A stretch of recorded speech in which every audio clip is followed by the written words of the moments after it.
আজকে কি আপনার ইউকে মোবাইল ফোনে হঠাৎ বিকট শব্দে সাইরেন বেজে উঠেছে? সরকার থেকে একটি জরুরি অ্যালার্ট এসেছে। কিন্তু কেন এই সতর্কবার্তা? ইউকে সরকার আজ সন্ধ্যা ৭টায় ইংল্যান্ড এবং ওয়েলসের কোটি কোটি মানুষের ফোনে একটি সিভিয়ার এমার্জেন্সি অ্যালার্ট পাঠিয়েছে। চলমান তীব্র তাপপ্রবাহে হিটওয়েভ কারণে পুরো দেশ এখন মারাত্মক দাবানলের ঝুঁকিতে রয়েছে। সম্প্রতি মিডল্যান্ডসের স্টোর ব্রিজ সহ বিভিন্ন জায়গায় ভয়াবহ আগুনে বহু বাড়িঘর পুড়ে ছাই হয়ে গেছে।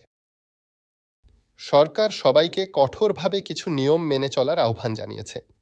নো বারবিকিউ ও ক্যাম্প ফায়ার, খোলা জায়গায় ডিসপোজেবল বারবিকিউ বা আগুন জ্বালানো সম্পূর্ণ নিষিদ্ধ। সিগারেট ও আতশবাজি, ভুলেও জ্বলন্ত সিগারেট ঘাসে ফেলবেন না বা আতশবাজি ফোটাবেন না। একটি ছোট্ট স্ফুলিঙ্গ পুরো এলাকা জ্বালিয়ে দিতে পারে। জরুরি নম্বর: কোথাও ধোঁয়া বা আগুনের সামান্যতম চিহ্ন দেখলে সাথে সাথে ৯৯৯ কল করুন। আপনার একটি ছোট্ট সচেতনতা রক্ষা করতে পারে মানুষের জীবন ও সহায় সম্বল। ইউকেতে থাকা আপনার সকল পরিচিতজন ও বন্ধুদের সাথে ভিডিওটি শেয়ার করে সতর্ক করে দিন। নিরাপদে থাকুন এবং লেটেস্ট খবরের জন্য পেজটি ফলো বা সাবস্ক্রাইব করে রাখুন। ধন্যবাদ।